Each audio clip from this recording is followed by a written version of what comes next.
오늘 함께 은혜 나눌 말씀은 신약성경 데살로니가 전서 2장 13절로 16절까지 말씀입니다. 데살로니가 전서 2장 13절에서 16절까지 말씀입니다.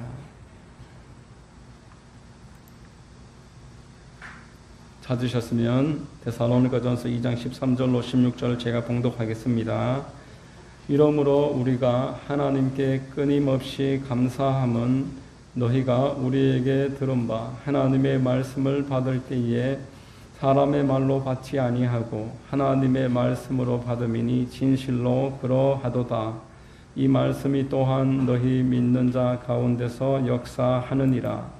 형제들아, 너희가 그리스도 예수 안에서 유대에 있는 하나님의 교회들을 본받는 자 되었으니 그들이 유대인들에게 고난을 받음과 같이 너희도 너희 동족에게서 동일한 고난을 받았느니라. 유대인은 주 예수와 선지자들을 죽이고 우리를 쫓아내고 하나님을 기쁘시게 하지 아니하고 모든 사람에게 대적이 되어 우리가 이방인에게 말하여 구원받게 함을 그들이 금하여 자기 죄를 항상 채우며 노하심이 끝까지 그들에게 임하였느니라. 아멘.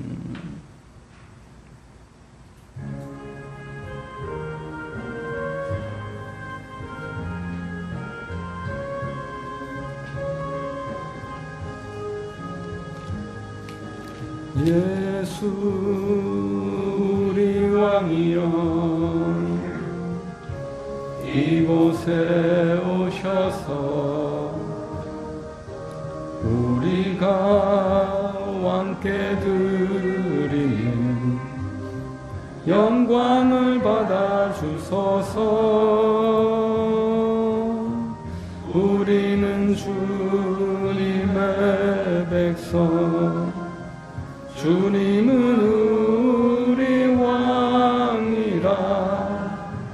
왕이신 예수님 오셔서 사정하사 다스리소서. 예수 우리 주시여, 이곳에 오셔서 우리가 주께 드리는 찬양을 받아 주소서. 우리는 주님의 종들, 주님은 우리 주시라. 주 되신 예수님 오셔서 이 찬양을 받아 주소서. 아멘. 예배를 위해서 기도하겠습니다.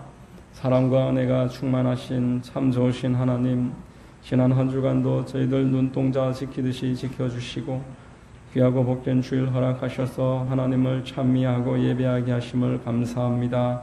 이 시간 성령께서 우리 안에 역사하셔서 신령과 진정으로 하나님을 예배하게 하시옵고 예수 그리스도의 보혈로 씻어주셔서 하나님 앞에 나아가는 시간 되게 하여 주시옵소서. 나라와 민족을 주님께서 붙잡아 주시고 이 코로나19로 인해서 혼란하고 어려움을 겪는 모든 국민들을 주님께서 축복하시고 보호하시고 위로하여 주옵소서. 대통령을 위시하여 모든 위정자들에게 지혜 주셔서 이 나라를 바르게 이끌어가기에 부족하지 않도록 늘 함께하여 주시옵소서. 공성애가 역사하지 못하게 지켜주시고 이 나라 민족이 주님 은혜 가운데 경건함과 또한 하나님을 예배하고 복음 전하는 일을 위하여 구별된 나라로서 사명을 감당하기에 부족하지 않도록 도와주시옵소서. 교회들마다 끼어서 회개하게 하시고 역할을 감당하기에 부족하지 않도록 주님께서 은혜를 베풀어 주시옵소서.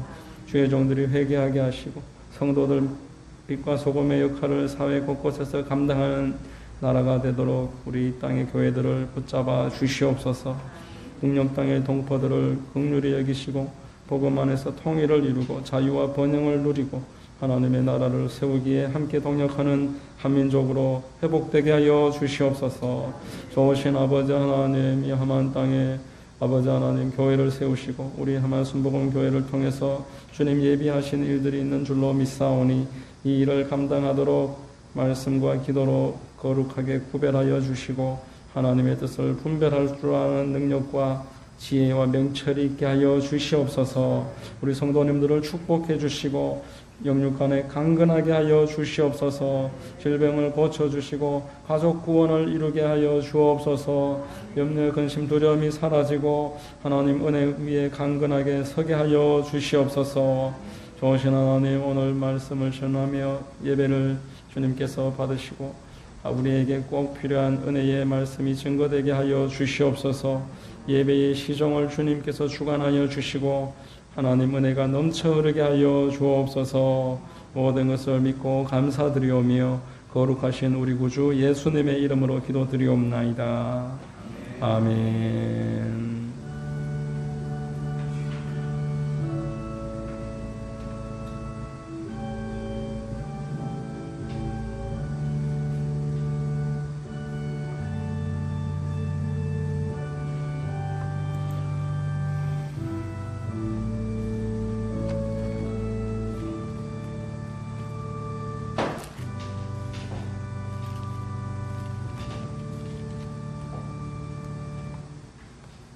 할렐루야.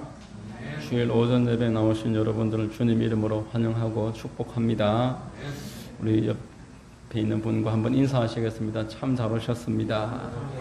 참 잘 오셨습니다. 만나서 반갑습니다. 저는 봉독해드린 데살로니가전서 2장을 통해서 하나님께 합당한 생활이라는 제목의 말씀을 전하겠습니다. 우리 모두에게 성령께서 은혜 주시고 큰 은혜 있게 되기를 바랍니다.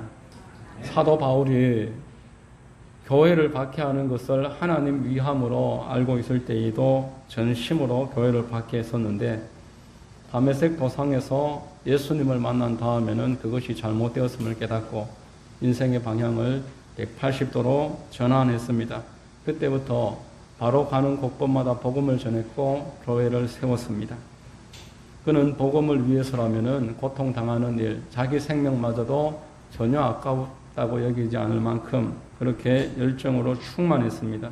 나를 위해서 하늘 보좌 버리시고 이 땅에 오신 것만 해도 감사한데 십자가에 달리셔서 몸 찢으시고 피 흘리시고 나에게 새 생명 주시기 위해서 죽어주신 주님께라면은 무엇이든지 아깝지 않았고 이 일을 전파하는 것이야말로 가장 귀한 일이라고 스스로 여겼던 것입니다.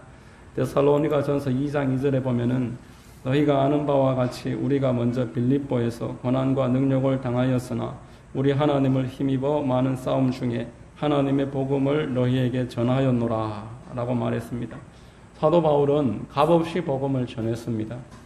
그리고 내가 전하는 이 복음이 진정성이 더 있게 하려고 누가 시키지도 않았는데 자기 손으로 일을 하면서 밤낮으로 쉬지 않고 그렇게 일하고 복음 전하는 일에 자기 스스로를 헌신했습니다.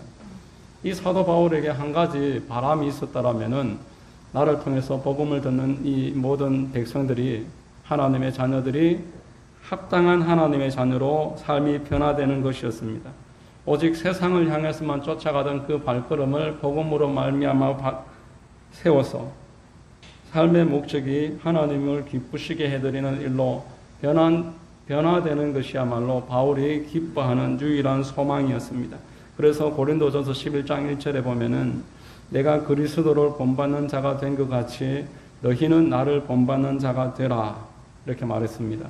오늘 본문 13절로 16절까지를 설명하기 앞서서 바로 앞에 12절에 보면은 이는 너희를 부르사 자기 나라와 영광에 이르게 하시는 하나님께 합당히 행하게 하려 함이라. 복음을 전하는 이유에 대해서 이렇게 설명을 했던 것입니다.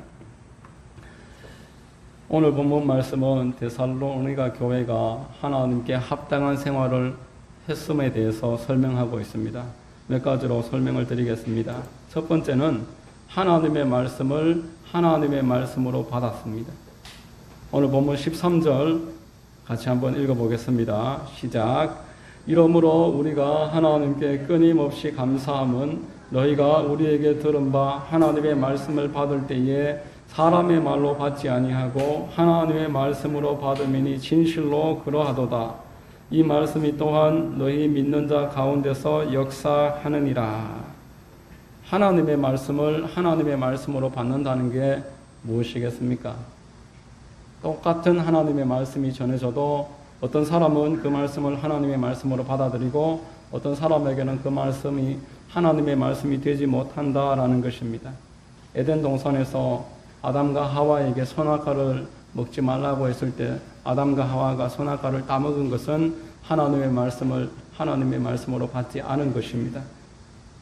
그 결과로 하나님께 합당하지 못한 자가 되어서 에덴 동산에서 쫓겨났습니다. 믿음의 조상 아브라함이 갈대아 우르에서 하나님의 말씀을 받고 그 말씀을 쫓았습니다. 비록 실수할 때도 많았지만 아브라함은 하나님의 말씀을 쫓았습니다. 모리아산에서 마지막으로 이삭에게 하나님께 순종함으로써 거기에서 하나님의 말씀을 하나님의 말씀으로 받은 것으로 인정받았고 합당한 자로 하나님께 받아들여졌습니다. 하나님께서는 당신의 자녀를 지금도 돌보시고 말씀을 보내십니다. 말씀을 공급하심으로써 믿음을 주시고 그 믿음이 더 보존되고 강건해지도록 말씀으로 일하십니다. 베드로전서 1장 23절에 보면은 너희가 거듭난 것은 썩어질 씨로 된 것이 아니요 썩지 아니할 씨로 된 것이니 살아있고 항상 있는 하나님의 말씀으로 되었느니라 라고 말씀했습니다. 1장 25절에 오직 주의 말씀은 세세토록 있도다 하였으니 너희에게 전한 복음이 곧 이 말씀이니라 라고 말했습니다. 이렇게 세세토록 있는 하나님의 말씀이 우리 영혼에 임해서 우리의 영혼이 살아나는 것입니다. 이 하나님의 말씀을 대체할 수 있는 것은 이 세상에 그 어디에도 없습니다.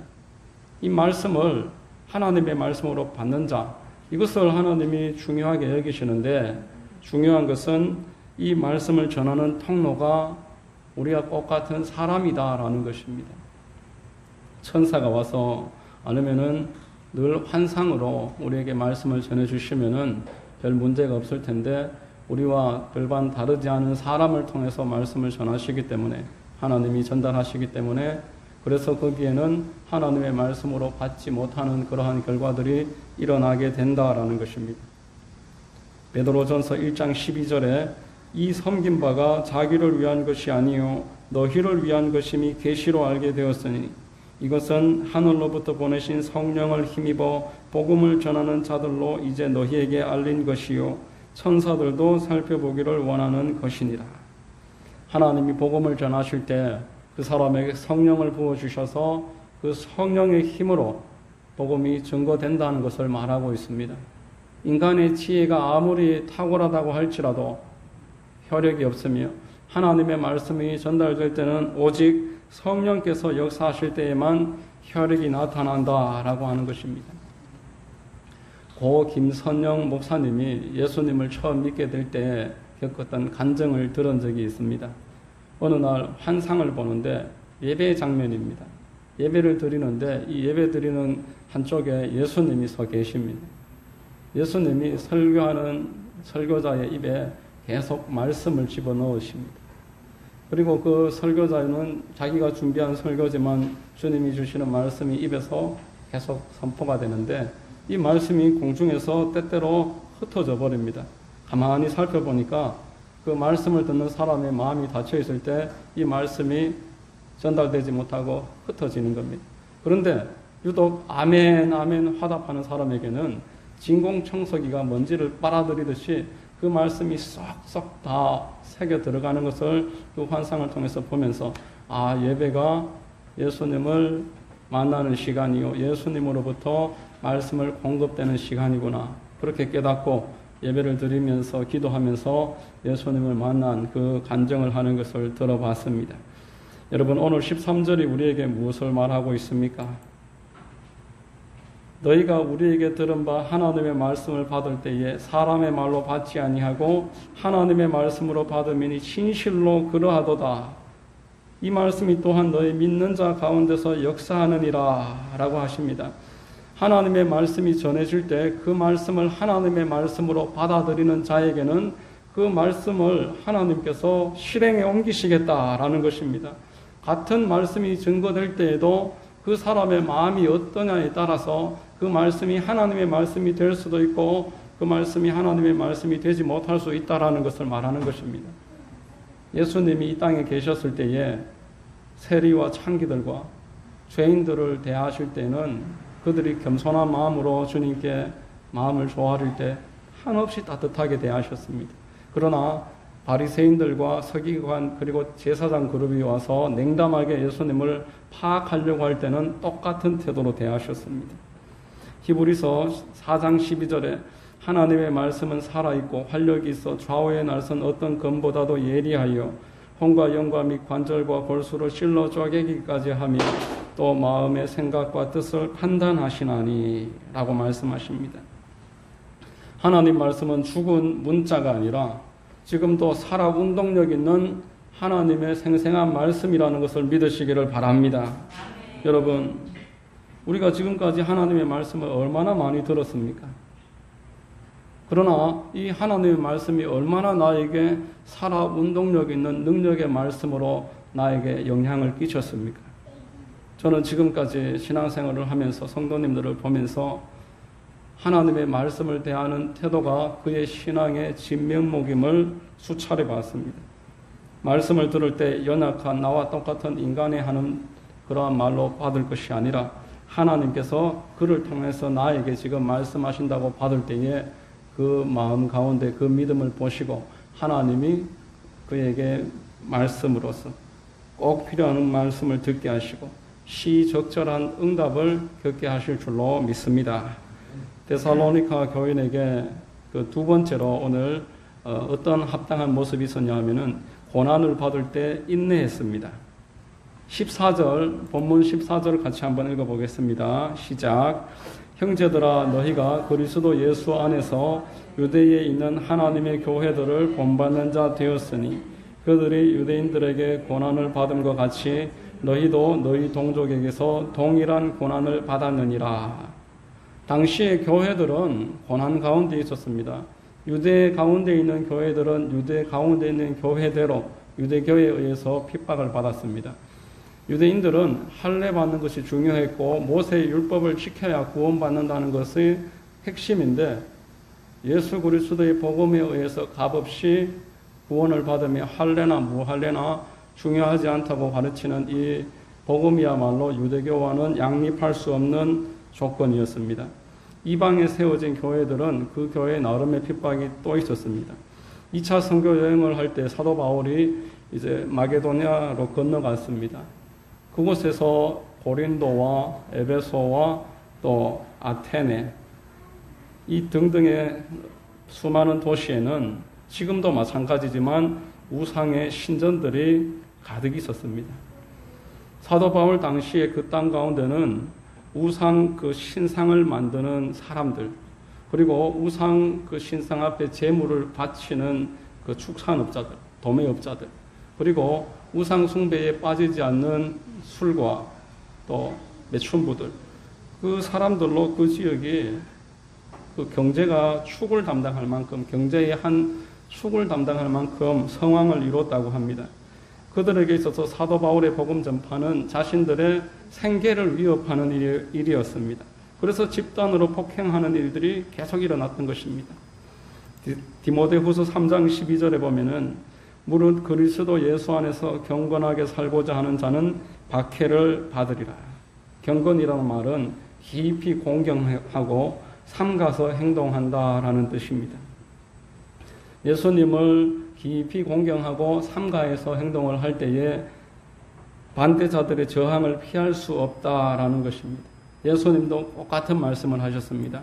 마가복음 10장 28절에서 30절 말씀에 보면은 예수께서 이르시되 내가 진실로 너희에게 이르노니 나와 복음을 위하여 집이나 형제나 자매나 어머니나 아버지나 자식이나 전토를 벌인 자는 현세에 있어 집과 형제와 자매와 어머니와 자식과 전토를 100배나 받되 박해를 겸하여 받고 내세의 영생을 받지 못할 자가 없느니라. 진심으로 예수님을 따르는 자에게는 하나님의 은혜와 아울러서 이 땅에서도 고난 또한 따라온다라는 것입니다.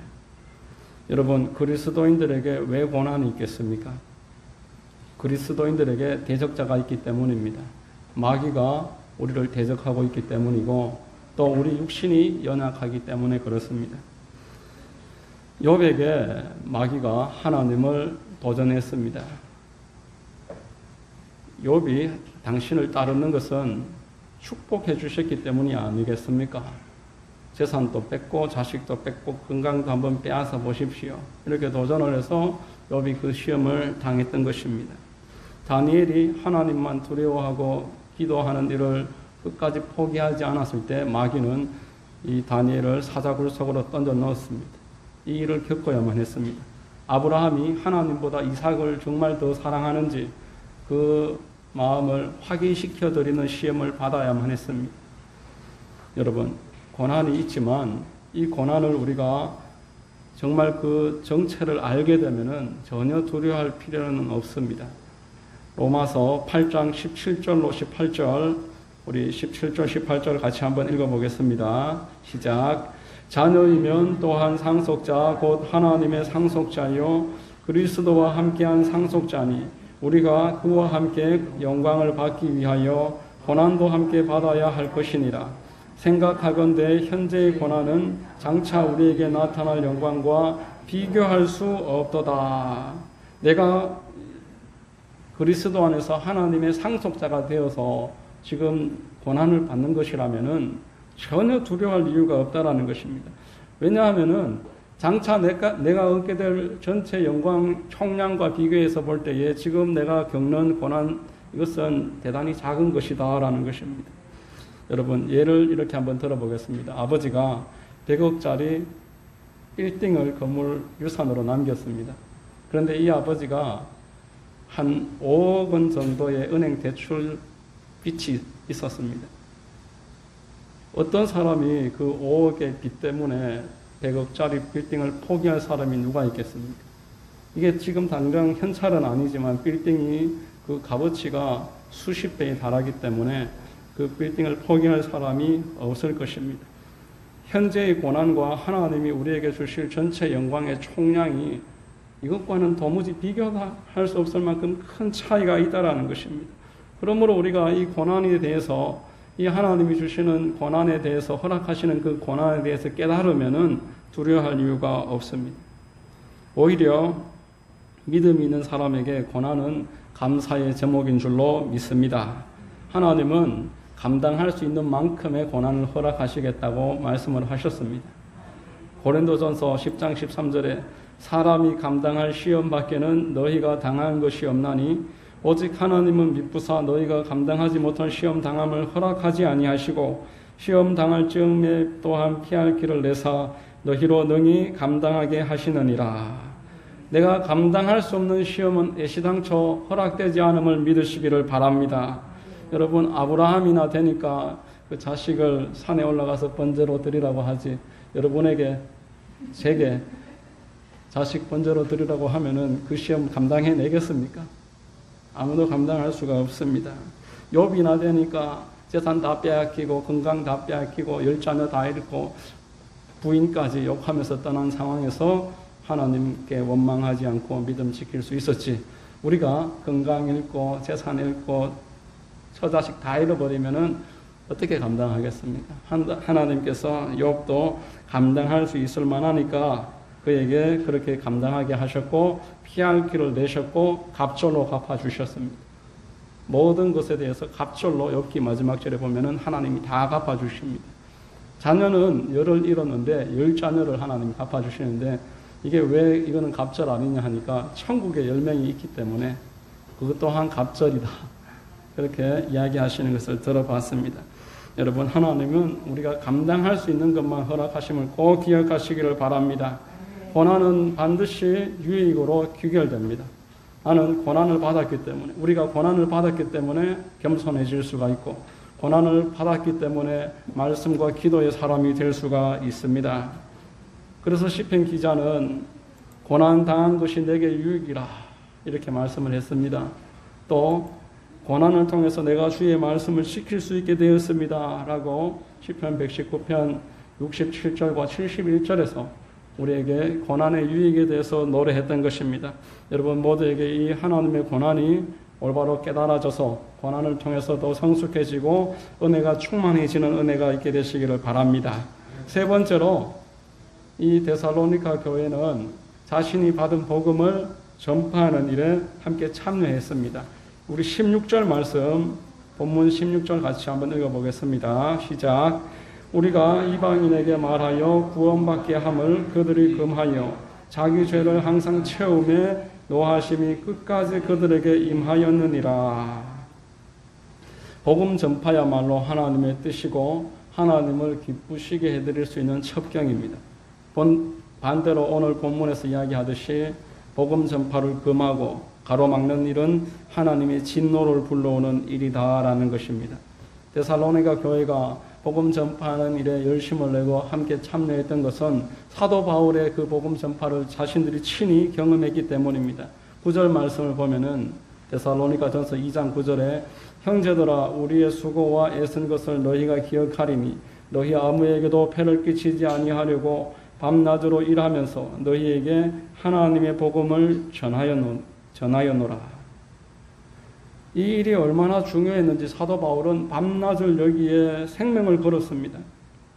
사도 바울이 복음 전파를 위해서 수고하고 애쓰면서 밤낮으로 일했음을 우리가 기억을 할 때 우리 스스로가 복음 전파에 대해서 얼마나 안일한지 부끄러움을 금할 수가 없습니다. 작년에 세계적으로 유명한 농구인이 비행기 사고로 한 사람이 죽었습니다. 코비 브라이언트라는 40대 초반의 미국 사람인데 그 이후에 그를 추모하는 영상을 보면서 정말 농구만을 위해서 살았구나 하는 것을 생각할 수 있었습니다. 새벽에 4시에 일어나서 그 5시 반까지 달리기를 하는데 100m는 전속력으로 달리고 나머지 또 200m, 300m는 조깅하듯이 달리고 체력이 조금 회복되면 다시 전속력으로 뛰고 100m를 뛴 다음에 또 200m, 300m를 조깅하듯이 뛰고 그렇게 뛰기를 1시간 반 동안 한답니다. 그리고 나서 이제 웨이트 트레이닝을 하는데 1시간 반 동안 근력 운동을 하고 7시부터 이제 단체 운동이 있는 오전 11시까지 혼자서 슛 연습을 하는데 1000개를 쏜다고 합니다. 1000개를 쏘는 게 아니라 링 속에 1000개가 들어가는 것만 카운트해서 그렇게 1000개를 꼭 채운다는 것입니다. 그 이후에 단체 훈련도 다 참여한다고 합니다. 오직 농구만을 위해서 건강에 나쁜 것은 술이며 담배며 마약이며 일절 손을 댄 적이 없이 20년 동안 그 농구 하나만을 위해서 그렇게 자기 삶을 온전하게 던졌다고 합니다.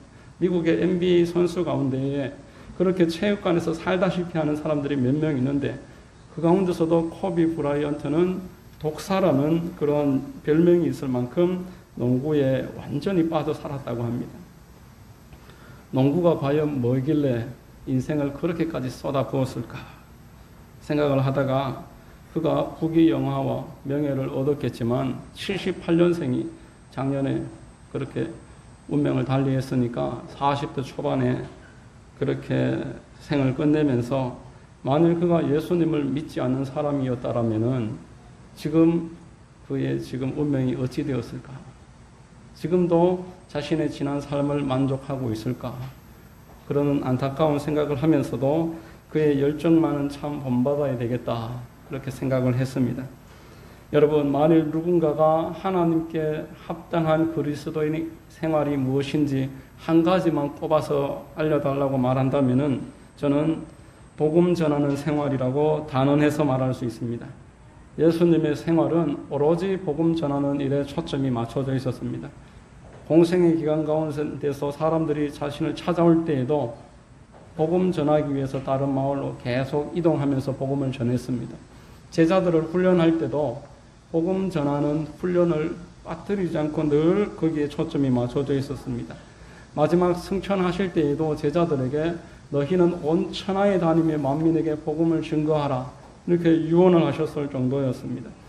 하나님이 성도에게 성령을 부어주시는 것도, 교회를 부흥케 하시는 것도, 각자에게 축복을 내려주시는 것도 더 복음을 능력 있게 전하라고, 복음 전하는 일에 참여하라고 은혜를 주시는 줄로 믿습니다. 여러분, 하나 아버지에게 사형제의 아들이 있었습니다. 그런데 그 막내가 실종을 당했습니다. 아버지가 식사도 거르고 웃음기가 사라졌습니다. 완전히 삶의 의욕까지도 잃어버렸었습니다. 이에 큰아들이 그 아버지에게 기쁨을 회복시켜 드리기 위해서 아버지가 좋아하는 음식을 정성껏 만들어서 아버지께 갖다 드리니까 아버지 얼굴이 더 침울해졌습니다. 왜냐하면은 그 막내도 이 음식을 좋아하고 또 지금 밥을 먹었는지 지금 어디서 뭘 하고 있는지 모르니까 음식 앞에서 더 마음이 무거워졌던 것입니다. 둘째 아들이 아버지를 기쁘게 해드리기 위해서 노래를 불러드렸습니다. 막내의 재롱을 보면서 기뻐하시던 모습을 생각하면서 똑같이 노래를 불러드렸는데 이번에는 아버지가 눈물을 흘리시는 겁니다. 더 막내가 생각이 나서 슬퍼하셨습니다. 셋째 아들이 가만히 이렇게 생각하다가 아버지를 찾아갑니다. 아버지, 제가 막내를 찾아 나서겠습니다. 아버지가 눈이 번쩍 뜨이십니다. 그러면서 자리에서 벌떡 일어나서 가지고 있는 돈을 다 주시면서 돈이 얼마든지 필요하면은 내가 다 마련해 줄 테니까 나의 도움이 어떻게 필요하든지 무엇이든지 다 말하면 내가 다 도와주겠다. 이렇게 말씀을 하시면서 두 손을 꼭 잡고 고마워하시는 겁니다. 여러분, 세계 기독교 역사가 하나님이 무엇을 기뻐하시는지 알려주고 있습니다. 아무리 오지일지라도 복음이 증거되는 곳에는 하나님의 능력의 역사가 나타났습니다. 전쟁 가운데서도 하나님의 간증이 끊이지 않습니다. 우리 대한민국이 그 산 증거입니다.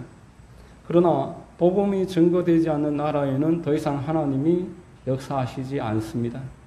복음이 증거되지 않는 교회와 가정, 각 개인에게는 하나님이 더 이상 능력을 베푸시지 않습니다. 마태복음 28장 19절로 20절에 그러므로 너희는 가서 모든 민족을 제자로 삼아 아버지와 아들과 성령의 이름으로 침례를 베풀고 내가 너희에게 분부한 모든 것을 가르쳐 지키게 하라. 볼지어다 내가 세상 끝날까지 너희와 항상 함께 있으리라 라고 말했습니다. 여러분, 하나님이 나와 함께 하시는 것을 경험하고자 하신다면은 내 주변에 있는 사람들부터 복음을 증거하시기를 바랍니다. 더 유능한 자가 있고 덜 유능한 자가 있어서 그 열매의 속도와 양에 있어서는 각자 차이가 있겠지만 하나님께서 기뻐하시고 함께 하시고 그 일을 할 수 있도록 범사에 도와주시는 것을 반드시 경험할 수가 있습니다. 여러분, 오늘 말씀을 정리를 하면은 하나님께 합당한 생활은 하나님의 말씀을 하나님의 말씀으로 받는 생활입니다. 하나님의 말씀을 나에게 주시는 하나님의 말씀으로 받으려고 하는 마음이 준비되어 있으면은 하나님이 그 마음에 말씀을 주시는 것입니다. 그리고 고난이 닥쳐와도 인내하는 것입니다. 이 고난은 장차 나에게 주어질 영광의 총량에 비해서 비교할 가치도 없다. 이러한 마음을 가지시기를 바랍니다. 그리고 복음 전파입니다. 복음 전파하는 일이야말로 하나님을 기쁘시게 해드리고 하나님이 나와 함께 하시는 것을 내 스스로 경험할 수 있는 첩경입니다. 여러분 모두에게 이러한 하나님을 기쁘시게 해드리고 하나님께 합당한 자로 여김을 받는 은혜가 날마다 있게 되시기를 예수님의 이름으로 축원합니다. 기도하겠습니다. 참 좋으신 하나님 감사합니다. 오늘 데살로니가 전서 2장을 통해서 하나님께 합당한 자가 되는 것이 우리를 향한 주님의 뜻임을 깨닫습니다. 참으로 우리가 하나님의 말씀을 하나님의 말씀으로 받고 또한 고난이 닥쳐와도 인내하며 복음 전파하는 일에 늘 참여하는 하나님 기뻐하시는 우리가 될 수 있도록 역사해 주시옵소서. 모든 것을 믿고 감사드리오며 예수님의 이름으로 기도합니다. 아멘.